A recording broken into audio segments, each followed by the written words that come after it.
तो इस समय हम लोग रेडी हो अभी के लिए। एक मैंने अलग कॉपी बनाने के लिए बोला, एक अलग जो है डायरी बनाने के लिए बोला है। पीवाईक्यू सबसे इंपॉर्टेंट स्टेप होता है जब हम अपनी प्रिपरेशन करते हैं, और जिस तरह से पीवाईक्यू मैं करा रहा हूं वो एक अलग ही लेवल पे जा रहा होगा, जहां आप फ्यूचर में क्या क्वेश्चन आ सकते हैं इसके बारे में आप पहले से ही अंदाजा लगा सकते हैं।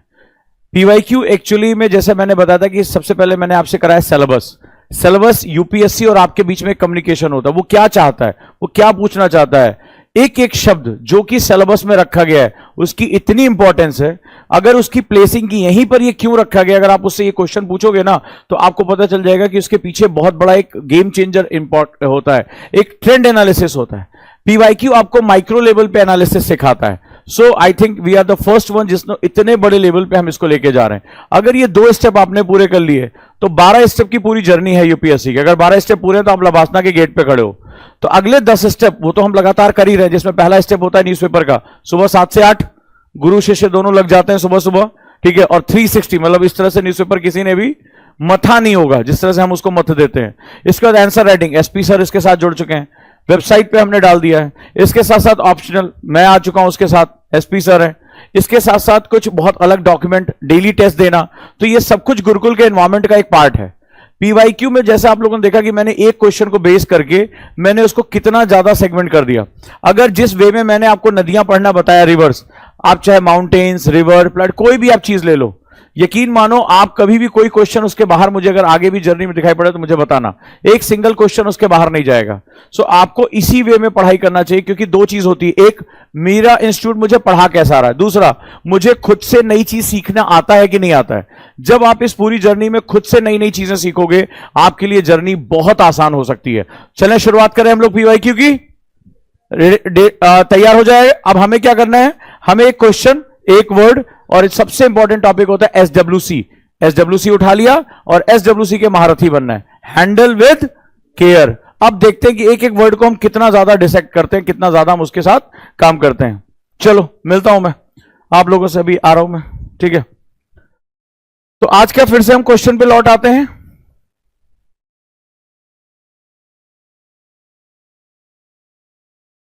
मैप ओपन कर लिया है, मैप ओपन है।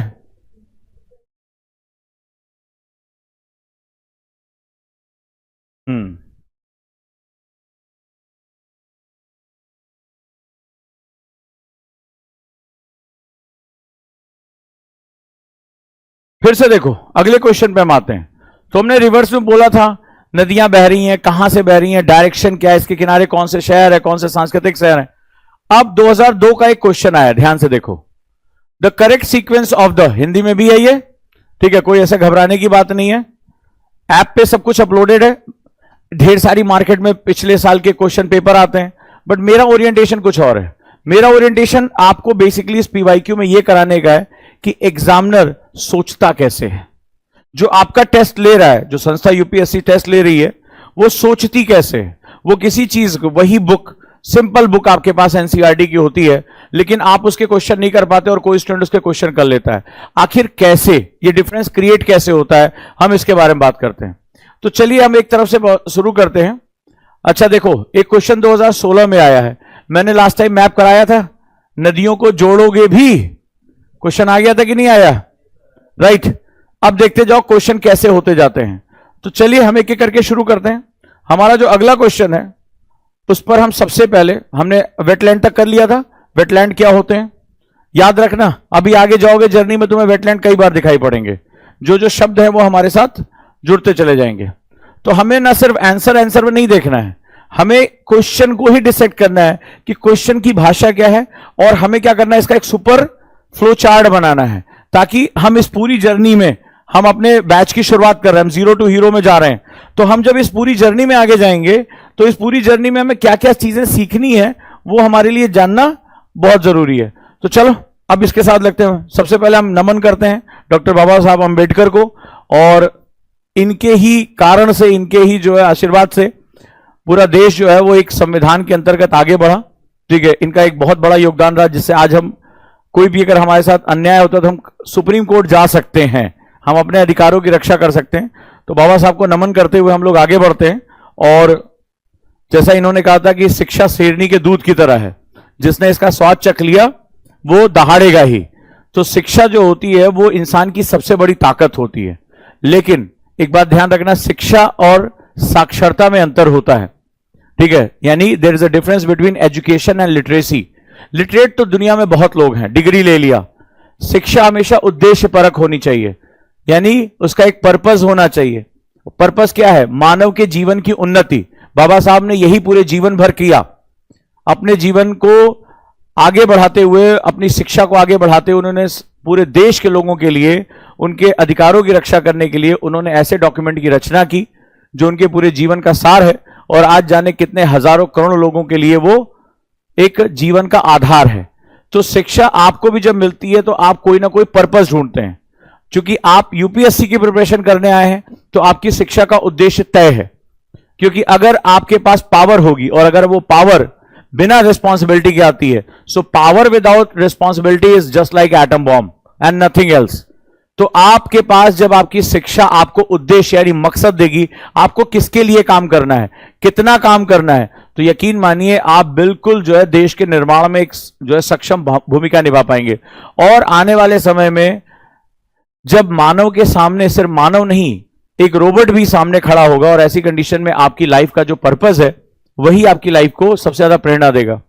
हर कोई स्टूडेंट जो यूपीएससी की तैयारी कर रहा है, जो भी मोटिवेशन खोजता है कि सर मैं मोटिवेट नहीं हो पा रहा हूं, उसका सीधा सा मतलब है उसकी जीवन का उद्देश्य अभी तक तय नहीं हुआ है। जिसको अपना पर्पस पता है वो लाइफ में कभी भी मोटिवेशन नहीं खोजेगा। वो हर दिन उठेगा और अपने काम को उसी तरह से करेगा जैसे हम इबादत करते हैं, पूजा करते हैं, हम जो है आराधना करते हैं, तो हम सेम चीजें जो है वो इसी तरह से करेंगे।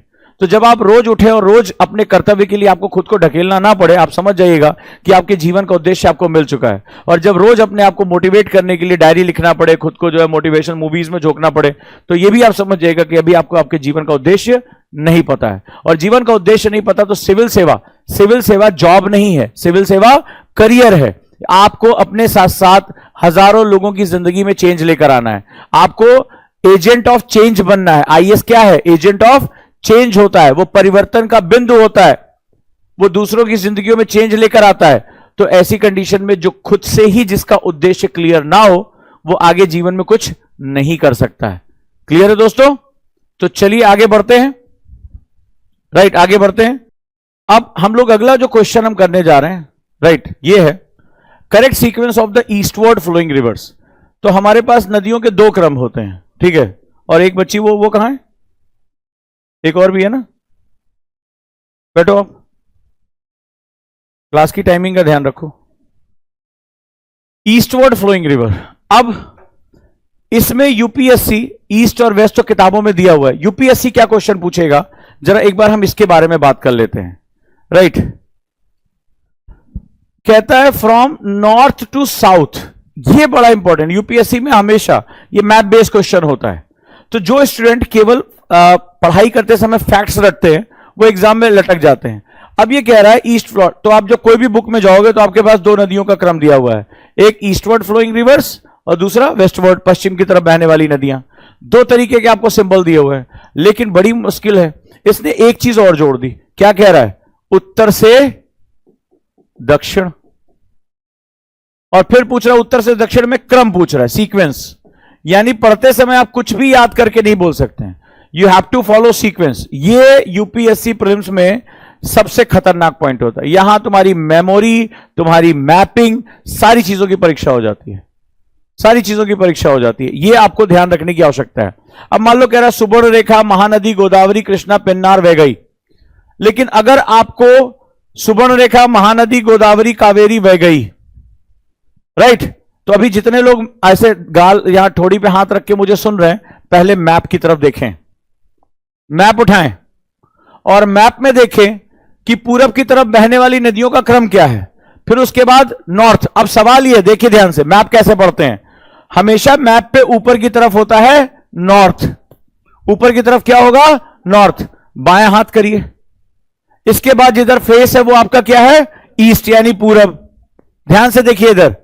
इसके बाद जिधर आपकी पीठ है वो क्या है? पश्चिम, वेस्ट। और जिधर आपका दाहिना हाथ है, जब आपने बाएं हाथ ऐसे कर लिया नॉर्थ की तरफ, तो ये हो गया साउथ। एग्जाम में ये जरूर करिएगा, 2 पेज आपको रफ कॉपी के लिए मिलेंगे, रफ काम करने के लिए, जल्दबाजी बिल्कुल नहीं करना है। तो कह रहा है नॉर्थ टू साउथ, यानी नॉर्थ टू साउथ का मतलब क्या हुआ, आप भारत के उत्तर से भारत के दक्षिण के क्रम में आएंगे। ठीक है, अब कैसे ये फ्लो बन रहा है, देखिए ये करना बहुत जरूरी है। अगर आप ये नहीं करेंगे, आपसे जितने क्वेश्चन पूछे गए हैं, आपसे पूछा गया कर्क रेखा पे कौन कौन से क्षेत्र आते हैं, लेकिन पूछा पश्चिम से पूरब की तरफ। अगर आपने एक भी जगह उधर 19-20 कर दी, आपका क्वेश्चन गया। आपको नॉलेज है कि कौन कौन से क्षेत्र कर्क रेखा पे हैं, लेकिन अगर आपका सही क्रम नहीं पता, आपका खत्म होगा। हिमालय की पहाड़ियों का जो है वो पश्चिम से पूर्व की तरफ सही क्रम बताइए। पहाड़ियां आपको याद है, लेकिन क्रम आपको नहीं याद है, खत्म हो गया मामला। तो आपको क्या करना है, जो नदियां ईस्ट फ्लोइंग हो रही हैं, उनका क्या करना है, आपको क्रम बताना है। यानी आज से एक चीज बड़ा बड़ा लिख लो, चाहे नदी हो, पर्वत हो, माउंटेन, मैदान का हिस्सा हो, कोई भी चीज हो रही है, मुझे क्रम पता होना चाहिए। बाउंड्रीज हो, मुझे क्रम पता होना चाहिए, यानी मुझे कैसे पढ़ना है, सीक्वेंस में पढ़ना है। चाहे नॉर्थ टू साउथ हो, चाहे वेस्ट टू ईस्ट हो, ईस्ट टू वेस्ट हो, मुझे वो क्रम में ही पता होना चाहिए। तो इसके लिए क्या करेंगे, आप ट्रिक्स बनाएंगे। क्या बनाएंगे, ट्रिक्स बनाएंगे। अब बताइए, अगर आप नदियों का क्रम देख रहे हैं, क्या मिल रहा है आपको, कहां से मिल रहा है, सुवर्ण रेखा बताई थी ना। एक एक चीज सीखते जाइए, तभी जो आउटपुट आप अच्छा निकाल पाएंगे। एक एक चीज लर्न करिए। मैप खोल लिया, मैप नहीं है, किसी के साथ बैठिए जिसके पास मैप हो। बिना मैप के मेरी क्लास में मत आइए, कोशिश करिए। हम लोग मैप के लिए अलग से पैसे देते हैं, अलग से, सब चोचलेबाजी है। ठीक है, हम पढ़ते समय ही सीख सकते हैं।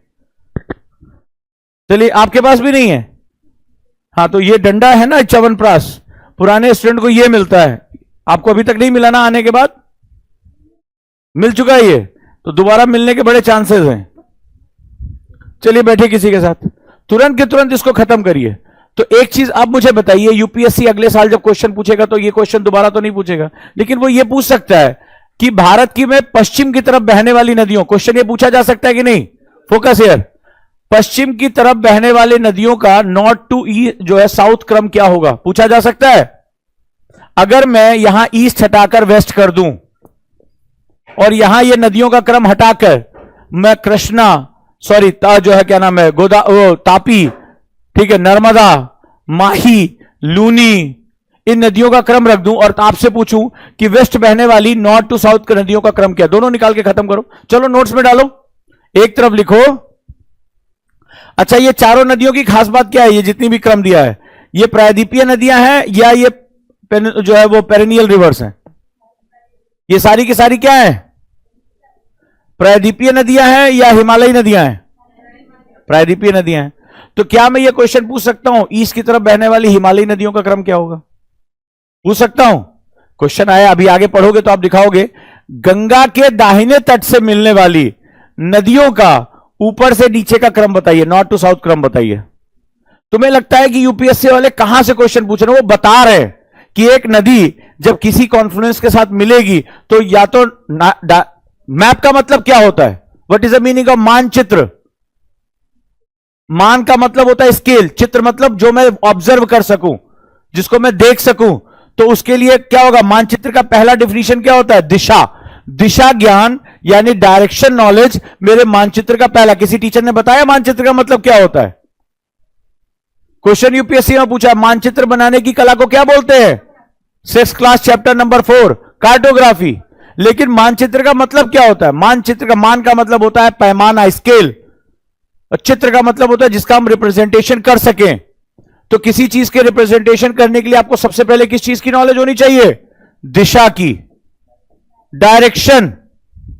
6th क्लास की एनसीईआरटी पहला पैराग्राफ क्या लिखा है, direction is most important element in map, लिखा हुआ है।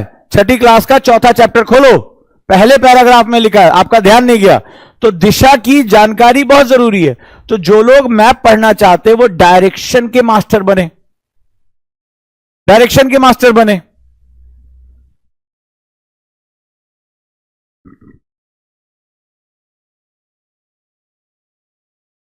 क्लियर।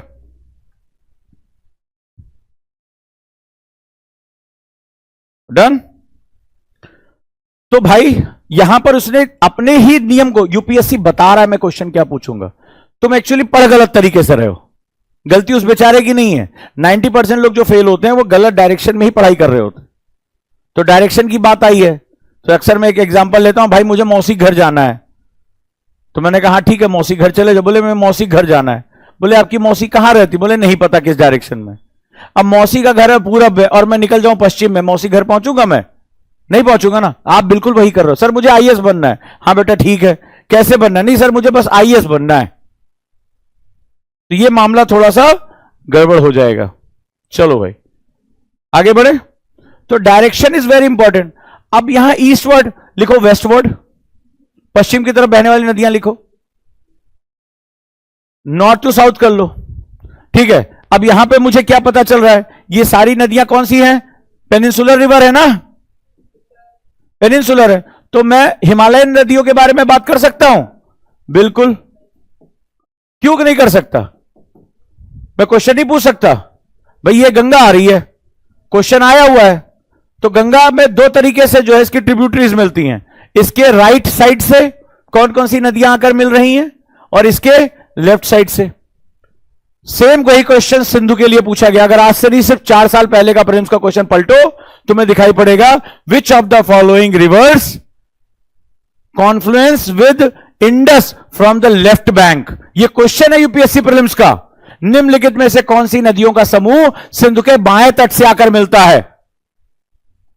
फिर गंगा के दाएं तट से क्वेश्चन पूछा गया है, फिर यमुना के बाएं तट से क्वेश्चन पूछा गया है। आपको वो बार बार कहता है कि मैं यही क्वेश्चन पूछूंगा, आप ही है अलग दुनिया में चल रहे हैं। तो एक काम करते हैं, पेनिनसुलर के लिए रख लेते हैं, हिमालय के लिए रख लेते हैं। ठीक है, हम वेस्टवर्ड के लिए कर लेते हैं, हम ईस्टवर्ड के लिए कर लेते हैं। हम डायरेक्शंस पकड़ लेते हैं, नॉर्थ टू साउथ पकड़ लो, साउथ टू नॉर्थ पकड़ लो, एब्रीवेशंस बना लो इनके।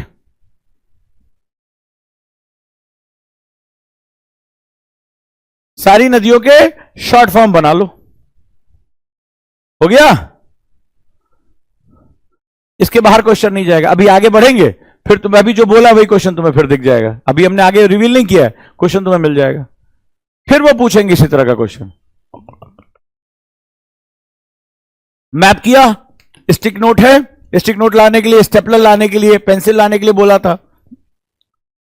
तो जितने बच्चे मेरे साथ पढ़ाई कर रहे हैं, आगे पढ़ना चाहते हैं, एक नियम याद रखें, योद्धा बिना हथियार के कभी भी मैदान में नहीं जाता है। नोटिस किया? दुश्मन पिक्चरें उच्चरें देखी हैं राजपूतों वाली? तो उसमें क्या होता है, जब वो युद्ध पे जाने वाला होता है पहले गाना वाना खूब बजता है, फिर आपने देखा होगा आर्मर्स पहनते हैं, लोहे का पहना है ना। फिर महारानी आती हैं, महारानी एकदम जो है क्या होता है, तलवार से तिलक करते हुए, तिलक के जाओ वीर, और वो पूरा मुकुट उकुट पूरा लोहे लक्कड़ से बंधा हुआ पूरा जो है बांध के जाते हैं। या सीधे ऐसे दुश्मन आया तुरंत जो धोती कुर्ता पहन के निकल जाए, कभी देखा भी योद्धा को? फिर क्या होता है, तलवार वलवार कमर में लटकाई, भाला लटकाया, आर्मर पहना, ढाल लिया, फिर महारानी से आशीर्वाद लिया, प्यार मोहब्बत, फिर निकल गए अपना जो है लड़ाई लड़ने के लिए। होता था कि नहीं होता था? तो सेम चीज है, योद्धा बिना हथियार के नहीं जाता है। So where is your armour? एक छोटा सा स्टेपलर आता है 10 रुपए का, एक पाउच आता है 10 रुपए का, स्टिक नोट्स आते हैं। आपको नहीं पता कौन सा क्वेश्चन आपकी जिंदगी, आप में से जितने लोग आगे चलकर प्रीलिम्स में दोगे ना, अच्छे स्टूडेंट हो गए ना, तो उनका जो फेलियर होता है वो ऐसे होता है, इन नंबरों से। ऐसे लिखा था 0.84 नहीं हुआ, 0.64 नहीं हुआ, 0.72 नहीं हुआ। उस दिन तुम्हें मेरी बात समझ में आएगी, जिस दिन इन नंबरों से तुम्हारा सिलेक्शन रुक जाएगा। मैं एक नंबर की बात नहीं कर रहा हूं, पॉइंट में बात कर रहा हूं। कट ऑफ से 0.84 मार्क्स, 0.64 मार्क्स, 0.72 मार्क्स। जब फाइनल रिजल्ट में ये लिख के आता है, ऐसे एक स्माइली सी आती है उदास वाली, ऐसे सॉरी ट्राई अगेन, ये जिंदगी की सबसे भयानक स्माइली होती है। लोग वहीं कंप्यूटर स्क्रीन के सामने रोना शुरू कर देते हैं, फूट फूट के रोते हैं, पागल हो जाते हैं लोग। तो जिस दिन तुम्हारे सामने ये आएगा ना, उस दिन तुम्हें मेरा चेहरा, मेरी बातें याद आएंगी कि एक आदमी लड़ रहा था तूफानों में भी, हमने ही उसका हाथ छोड़ दिया, कोई बात नहीं है। लेकिन जिस दिन ये वाली तुम्हें इमोजी दिखेगी ना, उस दिन ये तुम्हारे जीवन की सबसे डरावनी इमोजी होगी और संभल नहीं पाते लोग, वहीं पे धराशायी होकर गिर के रोने शुरू कर देते हैं। तो तुमने अभी वो सीन देखा नहीं, तुम्हें तो अभी सब कुछ मुगल गार्डन सा लग रहा है, निकलोगे तो पता चलेगा जिंदगी ताजों का जो है वो कांटों का ताज है, बहुत दिक्कत आने वाली है। चलिए फिर, तो ये वही लोग होते हैं जो बहुत अच्छा कर रहे होते हैं, कहीं एक छोटी सी मिस्टेक इनको मार देती है, कहीं एक छोटी सी मिस्टेक, तब पता चलेगा यूपीएससी की लड़ाई कितनी अंतहीन ताकत की लड़ाई है। तो अभी जो कह रहा हूं कि स्टिक नोट रखो, जो बातें कह रहा हूं लिखो, राइट, इसको जो है स्टेपल करके रखो। मैपिंग इतना डिटेल में कोई सिखाएगा ही नहीं तुम्हें जिस डिटेल में मैं सिखा रहा हूं। अब उसको रिस्पेक्ट करना ना करना तुम्हारा काम है। हो गया हमारा? तो इन नदियों का सीक्वेंस बना लो, ठीक है। आंसर पे जाने की हमें कोई ज्यादा जरूरत नहीं है। अब याद है लास्ट क्लास में हमने क्या किया था? क्या किया था? शेल गैस, और शेल गैस के साथ मैंने ऑयल एंड फॉसिल फ्यूल के बारे में बात किया था। हमने पूछा हमें ईंधन मिलता कहां कहां से? फॉसिल से मिलता है, गैस से मिलता है। शेल गैस की बात की थी और हमने नेचुरल गैस की बात की थी। आ जाओ फिर हम चलते हैं 1999 के क्वेश्चन में। 1999 का क्वेश्चन कुछ कुछ तुम्हें समझ में आएगा। Ravva offshore block, the great potential of for oil is located in, ठीक है। तो मैप क्या कहता है? स्थान के बारे में बात करता है। यदि अगर मैं एक नोट्स ऐसा बनाऊं जिसमें भारत के मैं फॉसिल फ्यूल्स और उसके ऑयल यानी गैस, इनको अगर मैं लोकेटेड कर लूं तो मेरा काम हो जाएगा। यानी भारत में कहां कहां ऑयल की संभावना है, कोल की संभावना है, गैस की संभावना है, शेल गैस की संभावना है। हो सकता है कि नहीं हो सकता? पूछते रहो मुझसे क्वेश्चन। अभी कृष्णा गोदावरी का क्वेश्चन आ रहा है तुम्हारे सामने, कोई बड़ी चीज नहीं है, ठीक है। तो मुझे ऑयल कहां कहां मिल रहा है, तो कहां है ये रावा, ठीक है, किस बेसिन में? आ गया ना? लास्ट वाले क्वेश्चन में कौन सा था बेसिन? केजी बेसिन था ना। इस वे में पीवाईक्यू पढ़ लो, तुम्हें कोई दिक्कत। केजी बेसिन में कौन सी जगह है? यही वो जगह है। कौन सी बात है ये बताओ? ऑफशोर किसे कहते हैं? What do mean by offshore? लिखो, लिखो उसमें जो मैंने कॉपी बताई है, ऑफशोर किसे कहते हैं?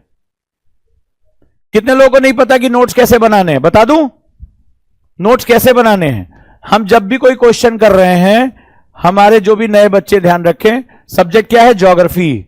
इसके बाद हमारी थीम जो भी है, मान लो हमारी थीम अभी ऑयल या एनर्जी है। क्या है? एनर्जी।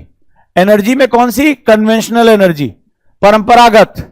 तो हम अभी बात कर रहे हैं ऑयल की, हम बात कर रहे हैं गैस की, हम बात कर रहे हैं शेल गैस की, हम बात कर रहे हैं कोल की।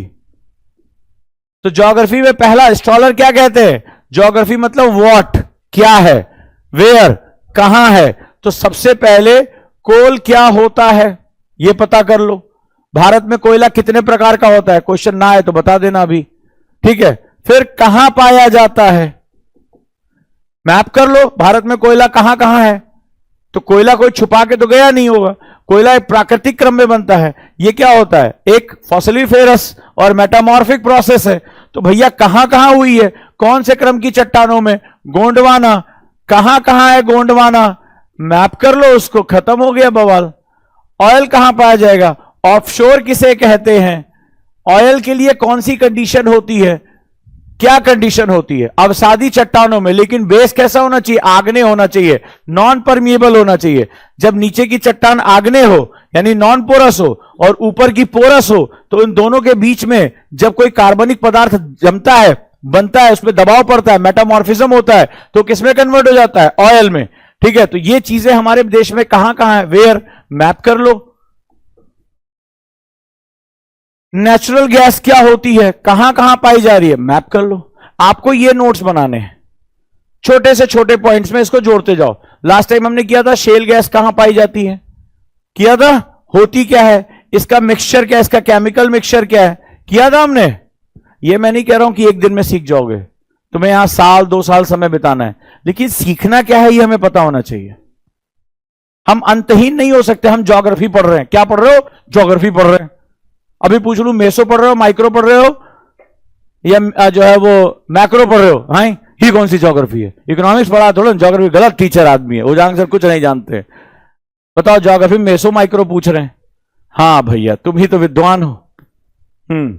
क्लियर है? इस तरह से नोट्स बनाने, इसको सुपर नोट्स कहते हैं। तो हमने क्या देखा? Ravva offshore block with great potential for oil. तो वाई ग्रेट पोटेंशियल? लिखो, क्वेश्चन लिखो। 360 वाली क्लास भूल गए? 1000 क्वेश्चन निकलवाए थे। यूपीएससी कोई क्वेश्चन उसके बाहर नहीं जाता है ना।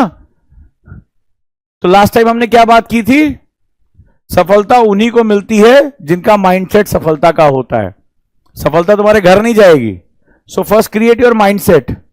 ठीक है, माइंडसेट क्रिएट कर लो कि हमें क्यों पढ़ना है। एक है कोर्स पूरा करने वाले, वो साइड में बैठा करें कि कोर्स पूरा कराओ, हमें जान दो। ठीक है, हम फंस गए भाई।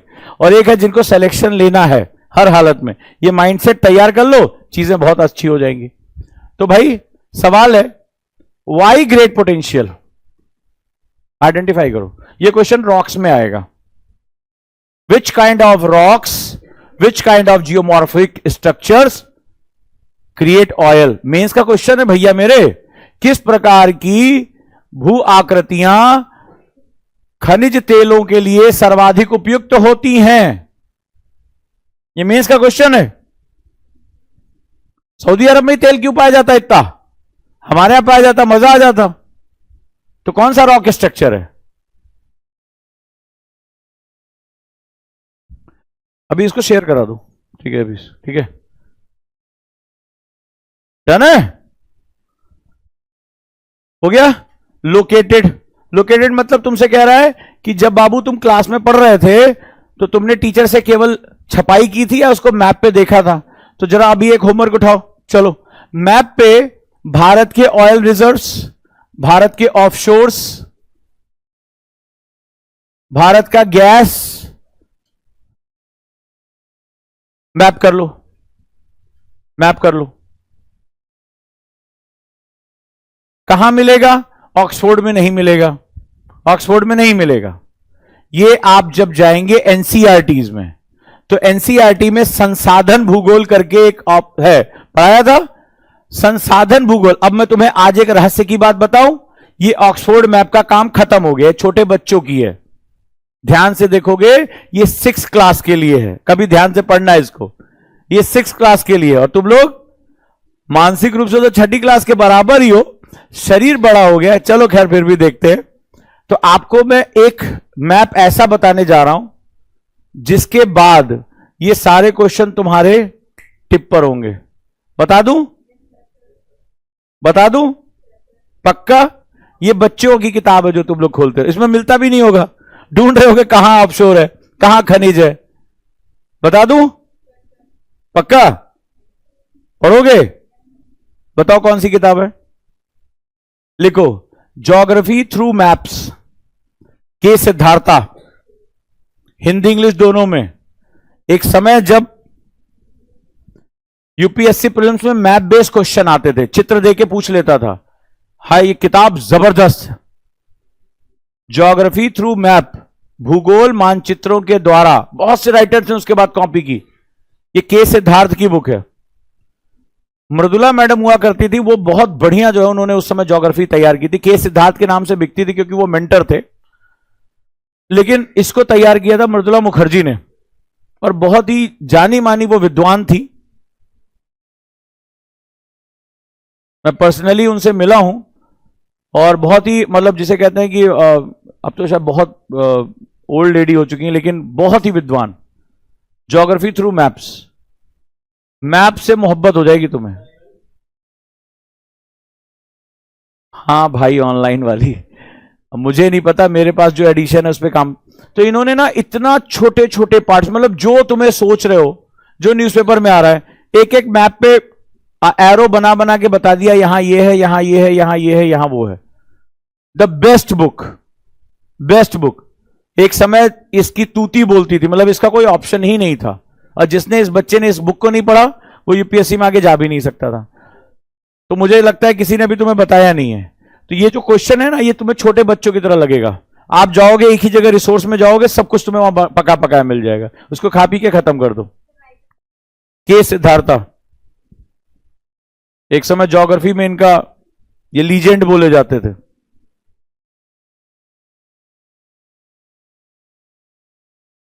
राइट? तो इसके बाद ये जो ऑक्सफोर्ड ऑक्सफोर्ड लेके घूम रहे हो ना, ये तो अभी पिछले 4-5 साल से सोशल मीडिया ने माहौल बना दिया है। ये जो पढ़ते नहीं वही वीडियो बना के इसकी डालते हैं। तुम्हें खुद लगता होगा ये सब क्वेश्चन इसमें मिल नहीं रहे हैं, नदी तो इसमें मिल नहीं रही है ढंग से, है ना।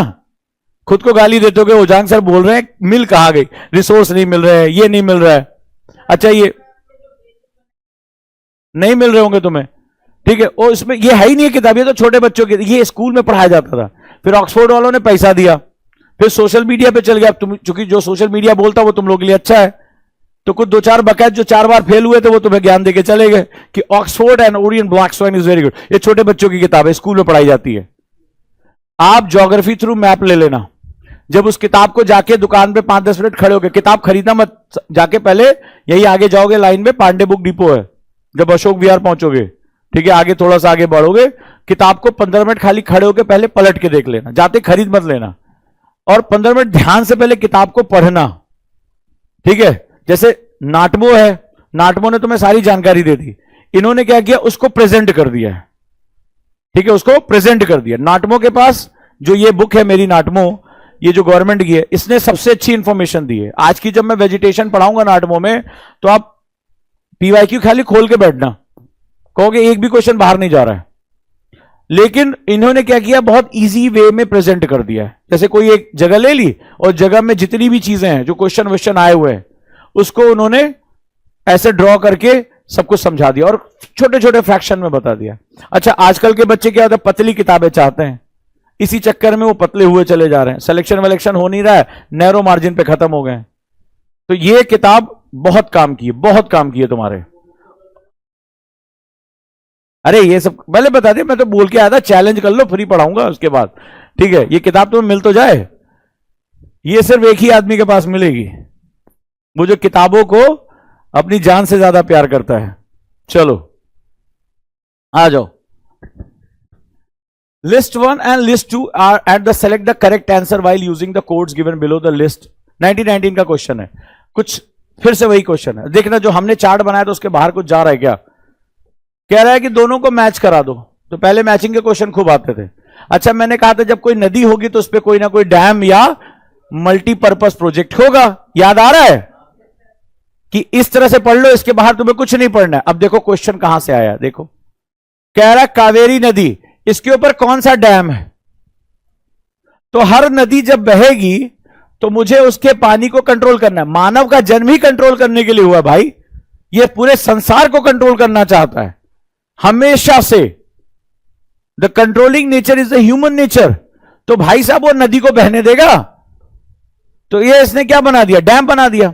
यहां से वो सिंचाई करेगा, यहां से बिजली बनाएगा, आगे भेजेगा। तो जब अगर नदी होगी तो डैम भी होगा, मल्टीपर्पज प्रोजेक्ट। बस पढ़ते समय में क्या करना है, उसके नाम याद कर लेना, ठीक है, किस नदी पर कौन सा प्रोजेक्ट है। देखो जो नोट्स सुपर नोट्स बताए थे वही चल रहा है कि नहीं चल रहा है, उसके बाहर नहीं जा रहे होगे तुम लोग। एक बार अगर तुमने उस तरह से पढ़ लिया, पूछते रहो जो क्वेश्चन पूछना है, ठीक है। 100 ही क्वेश्चन ऑब्जेक्टिव आते हैं ना, बस खत्म हो गई बात।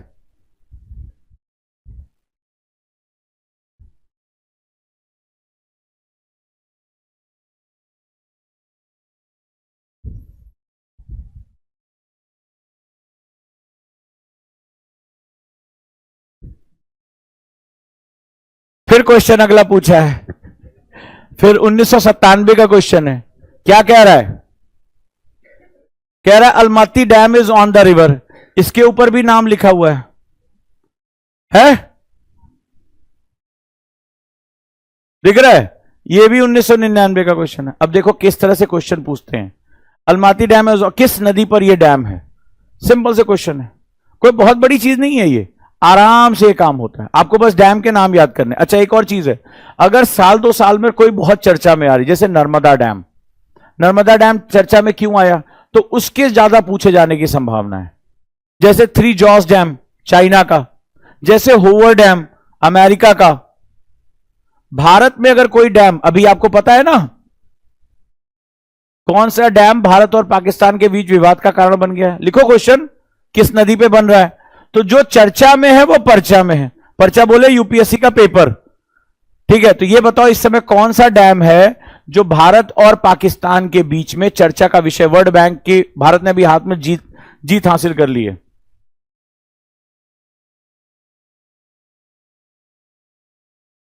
क्लियर है? बताइए, नर्मदा क्यों विवाद में रही? एक आंदोलन चला ना, मेधा पाटकर जो आईएएस ऑफिसर थी छोड़कर वो समाज सेवी बन गई।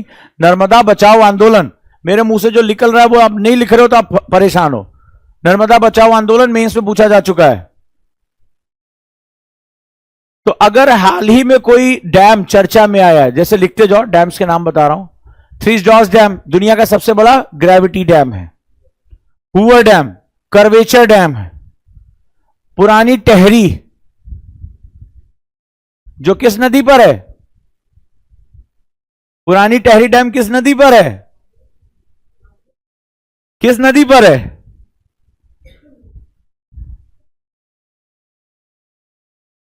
इसके बारे में क्लास में कितनी बार पढ़ा चुका हूं। ये पूरा गांव ही डूब गया, पूरी सभ्यता ही डूब चुकी है। पुरानी टहरी डैम किस नदी पर है?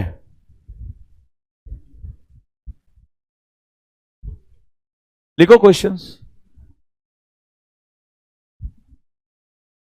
गंगा पे है ना? गंगा पे। गंगा से पहले इसका नाम क्या है? भागीरथी है उसी पे, लेकिन ये भागीरथी पे बनाया गया।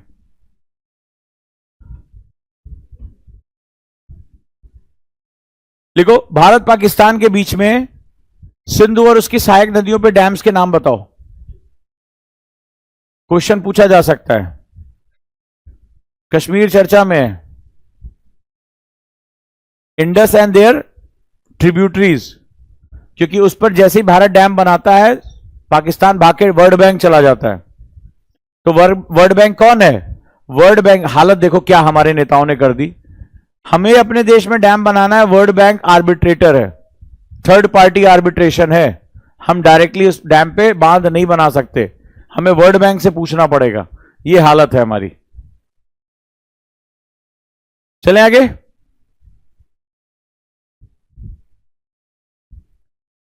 Which of the following river thrice forks into two streams and reunites a few miles further on, thus forming the island of Srirangapatnam, Shivamudram and Srirangam?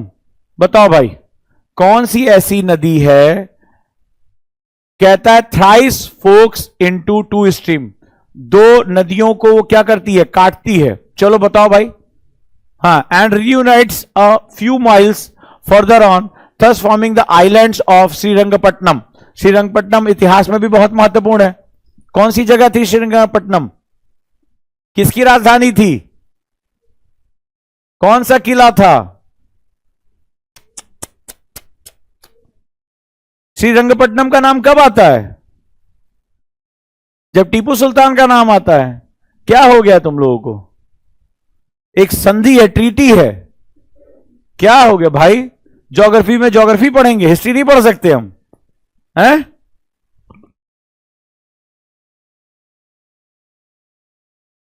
चलो पहला काम करो। क्वेश्चन क्या कह रहा है पहले बताओ। श्रीरंगपट्टनम कहां है?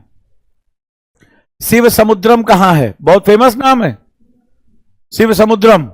और श्रीरंगम कहां है? तीन आइलैंड है। क्या कह रहा है? कौन से आइलैंड है? River island. और दुनिया का सबसे बड़ा रिवर आइलैंड कौन है? Majuli, human habitable. मिला?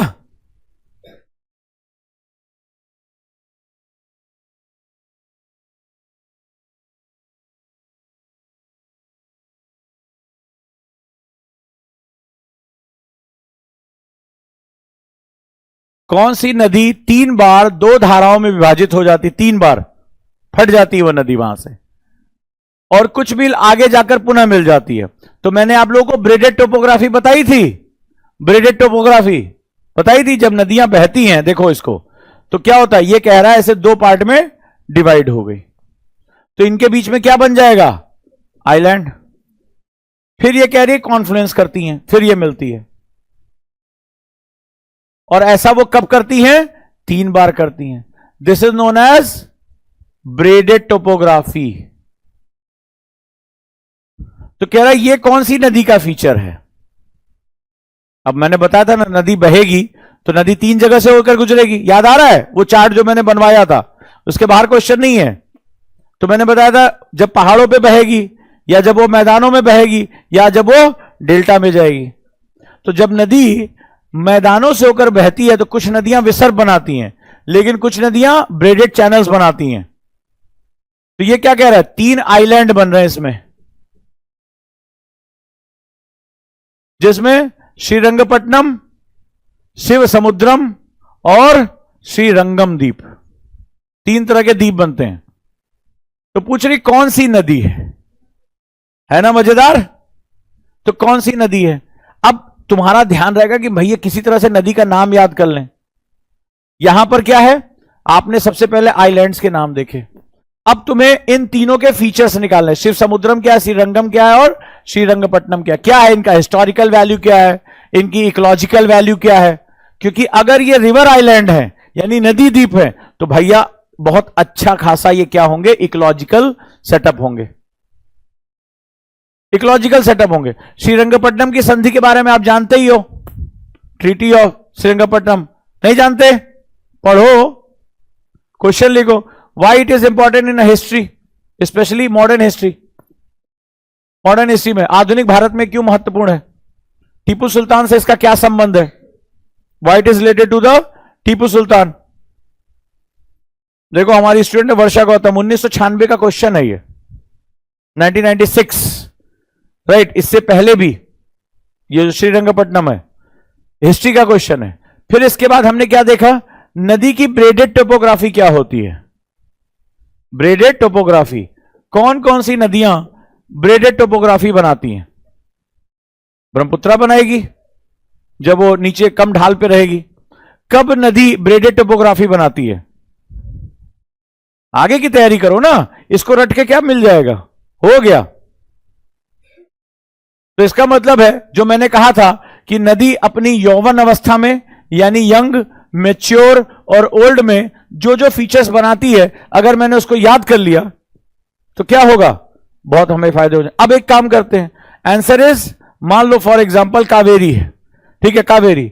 अब इसमें जितने भी ऑप्शन दिए हैं, कावेरी, तुंगभद्रा, कृष्णा और गोदावरी, मैं इन चारों नदियों के तीनों फीचर्स के बारे में पढ़ लूं। कृष्णा कावेरी निकल रही, कहां से निकल रही है? कहां से निकल रही है? किधर बह रही है? बह रही है तो इसके फीचर्स क्या है? शुरुआती दौर में इसके फीचर क्या है? मैदानों में इसके फीचर क्या है? और कहां जाकर जब मिल रही तब इसके फीचर क्या है? नदी है तो कौन कौन से प्रमुख स्थान है? हो सकता है किसी मंदिर के बारे में या इसके आसपास कोई बहुत महत्वपूर्ण सेगमेंट के बारे में पूछ ले। नदी बह रही है तो इसमें कौन से बांध हैं, ठीक है, कौन से मल्टीपर्पज प्रोजेक्ट्स हैं?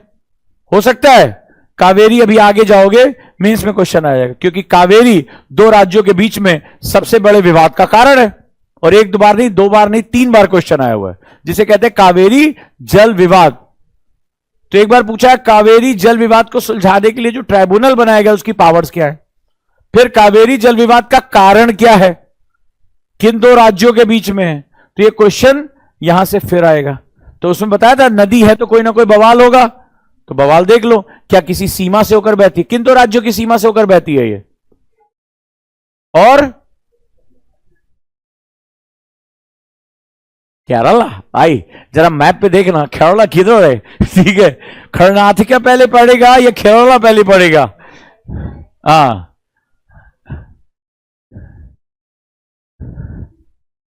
चलो good.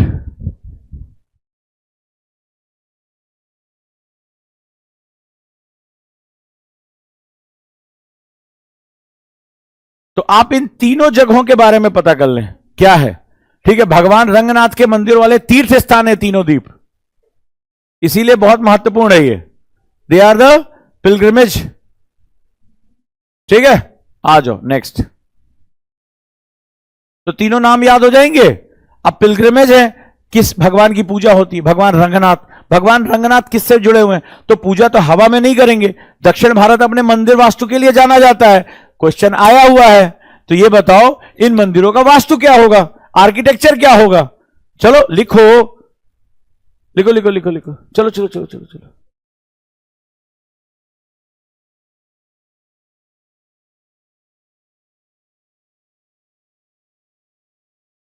Done.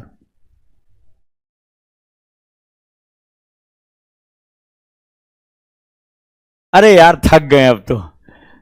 Which of the following rivers flow westward? Krishna, Kaveri, Mahanadi, Narmada. ओहो बच्चे जैसे क्वेश्चन, ये पहले आया करते थे 2011 से पहले, थोड़े बेबीज टाइप के। ठीक है, अभी लग रहा है हम लोगों को। ठीक है, तो वेस्टवर्ड हो गया, आ रहा वही आ रहा है, पूरब बहेगा, पश्चिम बहेगा, नॉर्थ बहेगा, साउथ बहेगा। चलो भाई जाने दो, माफ कर दो इसको, आगे बढ़ते हैं। Consider the following statement. Right, हाँ आगे बढ़ते हैं, वो आएंगे दोबारा दोबारा आएगा। हाँ जी, लिस्ट 1 और लिस्ट 2, लेक्स और स्टेट। क्या उस दिन बताया था? झील है तो किस जिले में होगी, कौन से राज्य में होगी, बोला था ना। फिर उसके बाद ये मीठे पानी की होगी या खारे पानी की, वो तुम्हें बता रहे हैं, हम तुमसे एक क्वेश्चन पूछेंगे। टेक योर टाइम, इस तरह से पढ़ाई कर लो, बड़े आराम से सिलेक्शन हो जाएगा। अब यहां 1997 का क्वेश्चन है, कह रहा है एक तरफ झील है, दूसरी तरफ जो है राज्य है। तो कह रहा है वूलर कहां है, चिल्का कहां है, लोकतक कहां है, नक्की कहां है, बताते जाओ। ठीक है, तो इन झीलों के बारे में यहां पर दिया है, मान लो फॉर एग्जाम्पल है।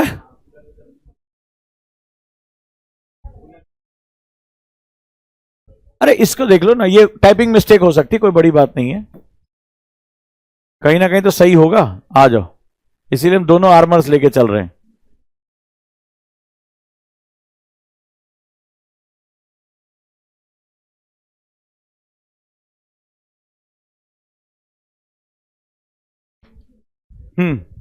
टाइम हो गया, जरा उसको प्रिंस को बुलाओ, टाइपिंग मिस्टेक कैसे हो रही है, बुलाओ उसको। क्वेश्चन नंबर 13 देखे वो।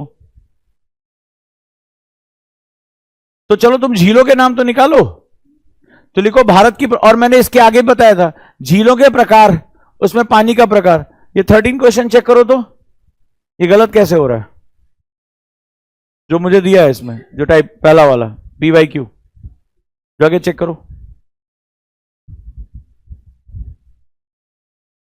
तो वूलर झील कहां है? ठीक है, ढूंढो मैप पे, यही क्वेश्चन करके मान जाओगे। फिर सांभर का क्वेश्चन आएगा तो क्या करोगे? ठीक है, लोकतक आएगा, कहां करोगे, बाकी कहां करोगे? तो अभी इसमें तुम्हें क्या करना है, झील है। झील कहते किसको? भैया मोरे रुक जाओ भाई, हम क्या पढ़ रहे हैं, ज्योग्राफी। ज्योग्राफी में सबसे पहले चीज क्या होती, क्या? तो ये बताओ लेक्स कहते किसको हैं? चलो कहते किसको है,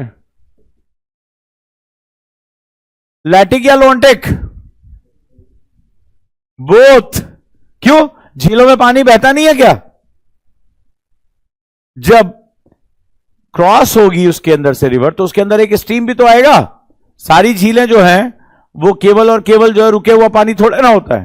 व्हाट अबाउट बैक वाटर्स? अब जरा देखते हैं झील कहते हैं किसको। दूसरा, झीलों के प्रकार कितने होते हैं? चलो भाई, तो क्या चिल्का झील वैसी होगी जैसी वूलर होगी, या वूलर वैसी होगी जैसी मानसरोवर होगी, मानसरोवर वैसी होगी जैसी सांबर होगी, सांबर वैसी होगी जो लोनार होगी? मैं क्या बोल रहा हूं? चिल्का बैकवाटर्स, लगून बोलते हैं। सो लगून क्या होता है, क्वेश्चन पूछा गया है भाई। चिल्का किस प्रकार का है, तो सांभर किस प्रकार का है? लोनार ये क्रेटर झील है, ज्वालामुखी के ऊपर बनी हुई है। तो वूलर वो कैसी है? मानसरोवर भाई जब मेरा आइस पिघलकर नीचे आ रहा है तो मुझे पानी मिल रहा है, मेरा स्रोत अलग है। तो झीलों के प्रकार क्या हैं भारत में? झीलों यानी इसकी जियोमॉर्फोलॉजी क्या है? अब प्रकार में दो प्रकार, एक इसकी जियोमॉर्फोलॉजी क्या है, हाउ इट फॉर्म्ड। भाई लोनार झील मेरी कैसी है? क्रेटर झील है, this is known as crater lake. Question पूछा गया है, बस ऐसे पढ़ लो, तुम्हारा सिलेक्शन मतलब क्वेश्चन तुम्हारा भाग के नहीं जाएगा। ये बॉम्ब सिखा रहा हूं, बॉम्ब, बस खत्म हो गया मामला ये। तुम खुद कह दो कि मेरा सिलेक्शन हो जाएगा क्वेश्चन इसके बाद, अभी देखते जाना, तुम्हें पूरी जर्नी में एक भी क्वेश्चन बाहर मिल जाए तो बताना, ठीक है। तो ये क्रेटर कैसे बनती है? ज्वालामुखी उद्भेदन से। तो कब हुआ था? कल, परसों, या तुम्हारे बर्थडे के दिन जब केक तुम्हारा गिरा था। तो भाई जब ज्वालामुखी उद्भेदन होगा तो जैसे हमने दक्कन कहा था क्रिटेशियस, उसी तरह इसका भी तो टाइम होगा। अब पूछ लेगा मुंह बनाए घूमोगे। कोई चीज जब जियोमॉर्फोलॉजी में बनती है तो उसका टाइम होता है भाई, होता है कि नहीं होता है? फिर वूलर कैसी है, मानसरोवर कैसी है? तो on the basis of geomorphology, and the second one is on the basis of water quality. पानी कैसा है? खारा है, मीठा है, फ्रूटी है, थम्सअप है, कैसा है भाई बता दो मुझे। तो इसका जो है वो वाटर क्वालिटी यानी कि जल की गुणवत्ता का आधार क्या है। फिर कहां है? कहां बोले तो दो तरह से कहां होता है। कौन सा स्थान है यानी लोकेशन क्या है, कौन सा राज्य है, कौन सा महत्वपूर्ण। झील है तो इसका कुछ ना कुछ कैरेक्टर होगा ना। झील है तो कोई कैरेक्टर होगा, होगा कि नहीं होगा भाई? इसके आगे आसपास पक्षी आएंगे, विदेशी पक्षी आएंगे, कोई खास यहां पर प्रजाति पाई जाएगी, कुछ यहां पर कोई तैरता वैरता पार्क टाइप का होगा, कुछ ना होगा ना, होगा कि नहीं होगा? यूपीएससी क्वेश्चन पूछता संगाई हिरन कहां पाया जाएगा, यहां पर खास तरह की भारत में सबसे ज्यादा नमक कहां निकाला जाएगा, इसके बीच में कोई पैलेस तो नहीं बना हुआ है। अब उदयपुर पैलेस कहां बना हुआ है? Where is Udaipur palace? Rajasthan का एक बहुत अच्छा पैलेस झील के बीचों बीच में बनाया गया है। कहां है वो वास्तु? उस तरह किस तरह का वास्तु उसको बनाया गया है, क्यों बनाया गया है? तो भाई आप क्या यहां पर कोई प्रोजेक्ट चल रहा है? Is it any project there? बस कर लो, ये नाम याद रखने से कुछ नहीं होगा, मुझे तो सारी झीलें देखनी है। अब देखो चिल्का किस तरह की झील है, वूलर अलग तरह की झील है, लोकतक अभी तुम्हें लग रहा है यार झील पूछा है, आगे पूछा गया संगाई हिरन निम्नलिखित में से किस झील में पाया जाता है? लो, उसके ऊपर एक तैरता हुआ घास का क्षेत्र पाया जाता है, लोकतक में पाया जाता है। अब लोकतक कहां है? और वो जो तैरती हुई चीज है उसका एक खास स्टेटस है, उसका एक खास स्टेटस है। मैंने क्या बताया था? या तो नेशनल पार्क होगा, या बायोस्फीयर रिजर्व होगा, या बर्ड सेंचुरी होगी, तीन ही चीज है। तो भाई साहब उसके बाद पकड़ लो, ये सब एक एक मिनट की चीजें हैं लेकिन एक एक साल खाती हैं ये। हाँ जी, ऐसे पढ़ाई हो जाएगी।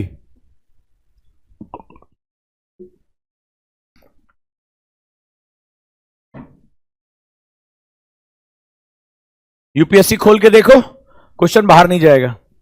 इनकी जियोमॉर्फोलॉजी पकड़ लो बस। जब टाइप्स देखा तो भारत में गर्म पानी की झीलें नहीं पाई जाती हैं। व्हाट अबाउट नैना देवी झील, नैना झील, नैनी झील सॉरी, नैना देवी, वहां पे देवी का मंदिर है।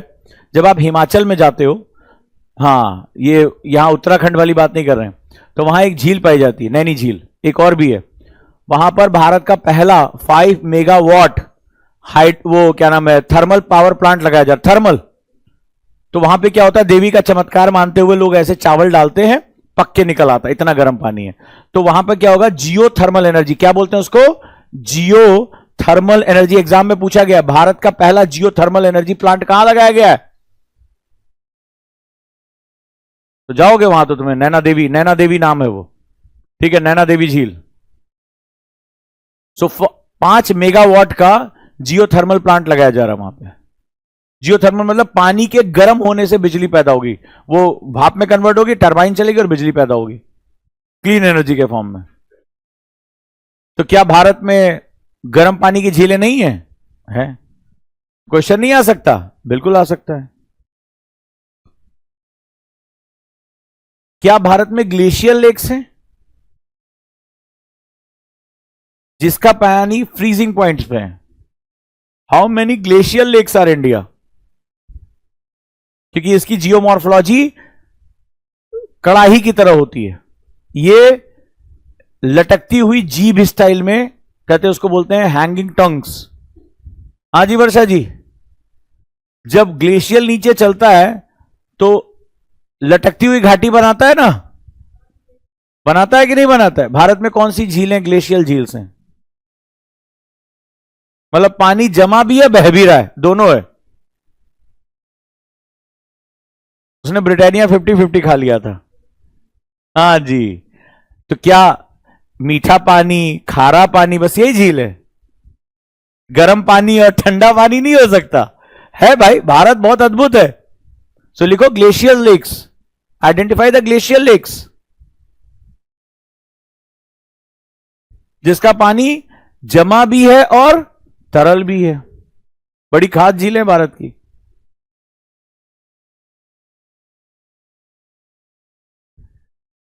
डन। कितने क्वेश्चन हुए? कुछ लोगों को बड़ा भारी लग रहा होगा, बट दिमाग लगा लोगे तो एक अटेम्प्ट में सेलेक्ट हो जाओगे। बाकी अगर कोई 5 साल की परियोजना बना के आया तो उसकी मैं कोई मदद, उसकी मदद कर भगवान ही कर लेंगे। 3 साल दिल्ली घूमेंगे, रिलेशनशिप में रहेंगे, जब दिल टूटेगा चौथे साल से तैयारी शुरू करेंगे, उनका अलग सीन है। मेरा मानना है जल्दी आईएएस बनो, प्रशासन में पहुंचो, बुढ़ापे तक कैबिनेट सेक्रेटरी बन जाओ। तुम्हारा चक्कर है बुढ़ापे तक आईएएस बन जाओ, हमारा चक्कर है बुढ़ापे तक कैबिनेट सेक्रेटरी बन जाओ। तो इसीलिए मैंने कहा if your mind set is ready for us, हम सिलेक्शन करा ले जाएंगे, कोई बहुत बड़ी बात नहीं है। आगे जर्नी में जितने क्वेश्चन लगाओगे एक भी इसके बाहर नहीं जाएगा। लेक्स में इसके बाहर क्वेश्चन ही नहीं जाएंगे। उन्होंने 4 ही कैटेगरी में क्वेश्चन पूछे हैं आज तक, either glacial lakes, geothermal lakes, salt lakes और फ्रेश वाटर लेक्स। लेक्स की जियोमॉर्फोलॉजी पूछी है, सामने तुम्हें दिखा रहा है जगह पूछ ली है, या तो स्थान पूछेगा, जिला पूछ लेगा, या राज्य पूछ लेगा। इसके बाद कोई खास विशेषता यहां की, उसके बारे में पूछ लेगा। अच्छा, झील है तो ऊंचाई भी होगी, समुद्र तल से उसकी ऊंचाई भी होगी, क्योंकि लवणता के लिए बहुत इंपॉर्टेंट होती है हाइट। अब लेक वॉन क्या है? What is the meaning of lake Van? Highest salinity in the world. एक है डेड सी, इजराइल, एक है लेक वॉन। अब लेक वॉन में क्वेश्चन मेंस में क्या पूछा? लेक वॉन कहां है? प्रीलिम्स में पूछा कि दुनिया में सबसे ज्यादा सैलिनिटी, लेकिन लेक वॉन में सैलिनिटी क्यों ज्यादा है? ये समुद्र तल से नीचे है, यानी ओशीन से भी नीचे है ये, राइट? तो आपको ये सब चीजें पता होनी चाहिए बेसिकली। बस ये बेसिक चीजें पूछता है। हम कहते हैं कि हमें नहीं पता यूपीएससी कहां से पूछ रहा है, वो हमसे पूछ रहा है, वो हमसे कह रहा है कि जब किसी चीज को पढ़ो, ये क्या तरीका बता रहा हूं, इसको बोलते हैं समग्र अध्ययन। यूपीएससी समग्र अध्ययन है, 360 डिग्री समग्रता है। समग्रता मतलब इंक्लूसिवनेस। तो वो कहता है कि जो स्टूडेंट, 2 तरीके के स्टूडेंट होते हैं। लास्ट में अपनी बात को रैप अप करते जा रहा हूं, क्योंकि हम लोग एक बड़ी शानदार जर्नी में है। समग्रता किसे कहते हैं? 2 तरीके के स्टूडेंट हैं, एनसीईआरटी कहता है, एक रटने वाले और एक समझ वाले। फर्क कैसे पता करेंगे? रटने वाले, अगर एनसीईआरटी का पहला पन्ना उठा के देखोगे, प्राथक्कन पे लिखा हुआ है प्रीफेस पे कि एनसीईआरटी का नया एजुकेशन फ्रेमवर्क रटने की प्रवृत्ति का विरोध करता है। ये लिखा हुआ, आप जाके साक्ष्य के रूप में देख सकते हैं। और उसमें नीचे एक लाइन लिखी है कि हम चाहते हैं कि स्टूडेंट समग्र अध्ययन की तरफ आगे बढ़े और अपने आसपास के परिवेश से सीखने की प्रवृत्ति को विकसित करे। एक तीसरी लाइन लिखी हुई है कि स्कूल और व्यवहारिक जीवन में जो अंतर है, हमारी जो एनसीईआरटी की किताबें इसको पाटने की कोशिश करती हैं। जिसको तुम नहीं पढ़ते हो वही सबसे तुम्हारे लिए इंपॉर्टेंट था। तो वो पहले से ही तुम्हें बता रहा है कि हमारा पर्पस क्या है, हमारा पर्पस क्या है। ठीक, तो अब इन दोनों के बीच का अंतर कैसे होगा? रटने वाले स्टूडेंट की एक बड़ी खास बात होती है। एक तो पहली बात, पहला नेचर उसका, वो बड़ी जल्दी में रहता है।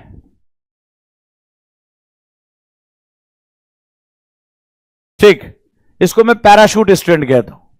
अभी कूदे हैं, अभी तुरंत आईएएस बन के निकल जाएं, बड़ी जल्दी में रहता। दूसरा, वो इंफॉर्मेशन को क्रैक डाउन, मतलब वो बहुत छोटे छोटे चंक्स में उसको पढ़ता है, ठीक है, और उसको लगता है कि इसको हम बहुत जल्दी रट लेंगे। तो वो किसी चीज को समझने की प्रवृत्ति का विरोध करके उसको लगता है कि I have very good memory, या रट लेते हैं, बस इस पे वो अपना काम करता है। ठीक है, वो पीसेस को अंडरस्टैंडिंग में नहीं लेके जाता, बस उसको कोई मतलब नहीं होता। अरे जल्दी जल्दी बताओ, करंट अफेयर्स क्या है, कौन प्रधानमंत्री कहां है, अच्छा गए, चले गए, अच्छा ना, कौन सी जहाज से गए, किसका नाम था, किस देश का नाम था, क्या मुद्रा थी, यस सर मैंने पूरा कर लिया, हो गया काम, ठीक है। कौन कौन से समझौते, श्रीलंका में खत्म, सर मैं एग्जिट दे दो, न्यूज़पेपर से हमारा टाइम नहीं इतना पढ़ने का, कौन 1-1.5 घंटा न्यूज़पेपर लगाएगा। तो ये वही वाला स्टूडेंट होता है। सिलेबस कब तक पूरा करेंगे, सिलेबस बताइए, सिलेबस 50 घंटे, अरे उस कोचिंग में 40 घंटे में ज्योग्राफी खत्म, हाँ भाई साहब बिल्कुल खत्म है। तो ये वो वाला स्टूडेंट, उसको आगे पीछे से कोई लेना देना नहीं होता है। दूसरा समझ, अंडरस्टैंडिंग, ये क्या होता है, ये समग्र अध्ययन इसका जो है सेगमेंट होता है। समग्र का मतलब होता है जहां से चीज शुरू हो रही है और कहां जाकर चीज खत्म हो रही है और उसको कहां वापस अपने पॉइंट पे लेकर है, समग्रता के साथ। यानी ये चीजों की प्रक्रिया पर फोकस करता है, प्रोसेस पे, प्रक्रिया, चीजें कैसे हो रही हैं। इसको अक्रिया प्रक्रिया से कोई लेना देना नहीं, बक हमें दो, हम मुंह में जल्दी से ताबीज बांध दो, गोली दे दो, जो करना है वो करो, मुझे बस जल्दी से जल्दी आईएएस बनना है। हालांकि सबसे लेट में यही बनता है, ठीक है, अगर बच गया तो। अदरवाइज जो समग्रता यानी जो प्रोसेस पे, यानी ये चीज कैसे हो रही है। फॉर एग्जांपल मैं एक बात करता हूं, अगर मुझे ये पता चल जाए मेरे देश की आंतरिक जरूरतें क्या हैं, इस समय मुझे इकोनॉमिक्स में किन किन चीजों की आवश्यकता है, मुझे फंड चाहिए, मुझे इस समय डोनाल्ड ट्रंप के टैरिफ से बचना भी है, कौन कौन से ऐसे मेरे उद्योग हैं जो आगे लेके जा सकते हैं, क्या मैं सिर्फ चीजें आयात करूंगा या मैं बेच भी सकता हूं, मैं क्या दुनिया को बेच सकता हूं, मैं चाइना के बराबर रोबोटिक्स नहीं ला सकता, चाइना के बराबर बैटरीज क्रिएट नहीं कर सकता, चाइना के बराबर ईवीज लेके नहीं आ सकता, सेमीकंडक्टर आज बनाना शुरू कर रहे हैं हम यार, 15 साल बाद तो हमारा सेमीकंडक्टर बनेगा, तो हम चाइना से टक्कर नहीं, हम क्या कर सकते हैं, भारत अपने पावर पे फोकस कर सकता है। जैसे सुबह ऑटोमोबाइल इंडस्ट्री बढ़ाई, जैसे और भी छोटी छोटी चीजें, हैंडीक्राफ्ट हो गया, तो मेरे पास ये मेरी पावर है। अब मैं क्या करूंगा, as a foreign minister, as a prime minister, I will move to the countries जहां पर मेरा बाजार हो सकता है। तो मुझे दो चीजें चाहिए कि भाई देखो मेरी कंट्री में मुझे फंडिंग चाहिए, तो फंडिंग के लिए मैं ऐसे देशों के पास जाऊंगा जिससे मेरे रिलेशनशिप अच्छे हो सकते हैं या जो मुझे फंड दे सकते हैं, ठीक है। दूसरा, मैं ऐसी जगहों पे जाऊंगा, मान लीजिए आप अफ्रीका हैं, तो मैं जाऊंगा और मेरा सामान आपके यहां बिक सकता है, तो मैं आपसे दोस्ती बढ़ाऊंगा कि नहीं बढ़ाऊंगा। तो आप ये पढ़ें कि नहीं, भारत और अफ्रीका ने आपस में हाथ मिला लिए, G20 में भारत ने अफ्रीका को गले लगा लिया। भाई साहब मोदी जी का सीना नहीं 56 इंची है, इससे कोई लेना देना नहीं। ट्राई टू अंडरस्टैंड कि मैं चिले के साथ क्यों जा रहा हूं। अभी भारत 50 कंट्रीज के साथ FTA साइन कर रहा है, फ्री ट्रेड एग्रीमेंट्स, तो और उसमें सबसे बड़ी बात यूरोपियन यूनियन, और सबसे मजेदार बात है 75 सालों में हमने जिस साउथ अमेरिका को अनटच रखा था, चिले, पेरू, अर्जेंटीना, ये सब हमारे साथ FTA साइन करने आ रहे हैं। सो हम FTA क्यों साइन कर रहे हैं इन देशों के साथ, और ये देश हमारे साथ क्यों साइन कर रहे हैं, क्योंकि उन्हें समझ में आ गया है, एक बैठा है पगला और दूसरा बैठा है वो दुगला, ठीक है, दोनों ऐसे ही ऐसे, वो पता नहीं क्या कर दे, किसको ऐसी तैसी कर दे, इसका कुछ समझ में नहीं आ रहा। इस समय सबसे शांत देश कौन सा है, जहां लोकतांत्रिक व्यवस्थाएं हैं, जहां पर सरकार स्थिर है, पॉलिसी क्लियर है, जहां वो जो है गवर्नमेंट जो है बिजनेस करने के मूड में है। तो भाई साहब मैं क्या करूंगा, आपके साथ साइन करूंगा। इसे बोलते हैं कॉज एंड इफेक्ट, कि कारण है और प्रभाव है। बड़ा सिंपल सा फंडा है। तो अगर मेरे पास ये प्रोसेस समझ में आ गई, मुझे पता होगा मैं वहां क्यों जाऊंगा, मैं वहां क्या काम करूंगा, मैं कौन से देश ढूंढ रहा हूं। बड़ा सिंपल सा फंडा है। लेकिन नहीं, यहां पर क्या होगा, फैक्ट्स पे बहुत फोकस किया जाता है। रट लो, मारो गोली, क्या होगा देख, ठीक है, मोदी जो कर रहे हैं, किए वो जा रहे हैं, बाहर हम रहे हैं, ठीक है, रोज कहीं ना कहीं चले जाते हैं, अभी पिछला याद नहीं हुआ, अगला पहुंच गए।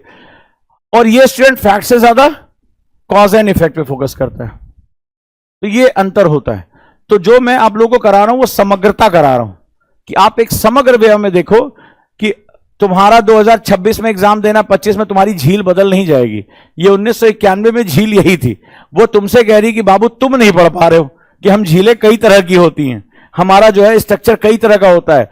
नदी तुम्हारी थोड़े ना अलग हो जाएगी, तुम जो है धोखा दोहाए मेरे साथी वाली कठिन नदी क्यों पूछी, नहीं, तुम नदी नहीं पढ़ पा रहे हो, नदी का व्यवहार का, नदी कहां से निकल रही, कहां जा रही है, क्या बना रही है, क्यों बना रही है, कौन कौन डैम बनाया, क्या हो रहा है उसके साथ, ये तुम्हारी गलती है, उसको कहां तुम सजा दे रहे हो भाई। चलें फिर आज के लिए इतना।